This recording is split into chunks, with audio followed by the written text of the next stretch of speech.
Hi everyone, it's the January 20th edition of iTrust's weekly newsletter, and today we're going to talk about weapons of mass destruction. Why do you think we're doing that? It's because of a little shock I received in the mail, which is my monthly statement for my credit card bill. Yes, we actually think that credit cards are weapons of mass destruction. Let me tell you why. First of all, let me tell you the shocker that I received in the mail. I pay my bills on time. I spend a lot of money in my credit card for work-related expenses as well.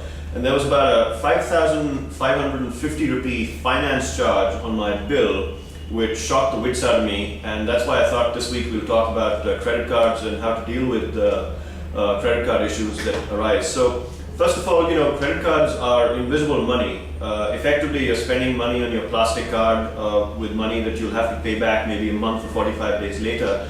And that's why credit card marketers exploit human psychology effectively, because we're not spending money at that point in time. The psychology is that people will end up buying goods worth a lot more.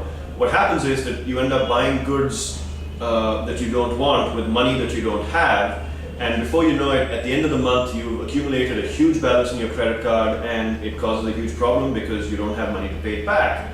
And then it leads to financial instability and insecurity because you've got a huge amount of credit card debt.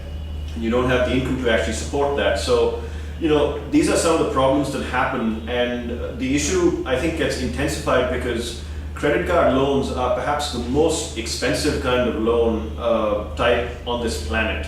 If you're wondering what the interest rate charge is, it's about 30 to 45% per annum. Compare that to a home loan interest rate, which is about 10.5% right now, or a personal loan interest rate, which is anywhere from 16 to 20% or so. Credit cards are almost double that interest rate. The second thing is that there's numerous amount of charges that are levied on your expenses in case you're late, or you've got extra finance charges, or if you're withdrawing money from an ATM, or you're borrowing some cash and so on. You could have 2.5% of transaction fees, and then finance charges on top of that. You could have late payment fees, as I received in my little statement. On top of that, if you don't pay your bills on time, what's going to happen is you will end up affecting your credit history and your credit rating very negatively, and over time you will find it very, very difficult to be able to borrow money for more important things in life, like buying a car if you're taking a loan, or getting a home loan, and so on. So let me just give you some tips on how to deal with credit cards. First of all, don't fall for the marketing ploys of various marketers when they're selling credit cards to you. One credit card is exactly the same as another. Don't just increase your credit limit on your existing card if you don't have the monthly income to be able to support it. And don't take extra cards just because you'll have lots of spending power, because ultimately it's money that you've got to give back. The second thing is you should always pay your credit card dues on time. Otherwise, you will be charged exorbitant rates of finance charges and interest charges on whatever you've got pending on your credit card, and that could lead to a lot of financial ruin. And we certainly deal with a lot of cases on a weekly or monthly basis who suffer from the vicious cycle of credit card debt. The third thing is always check your statement. Credit card companies are also human, and they are very prone to errors and mistakes on your credit card bills. Somebody might have overcharged you, there might be some fraud going on.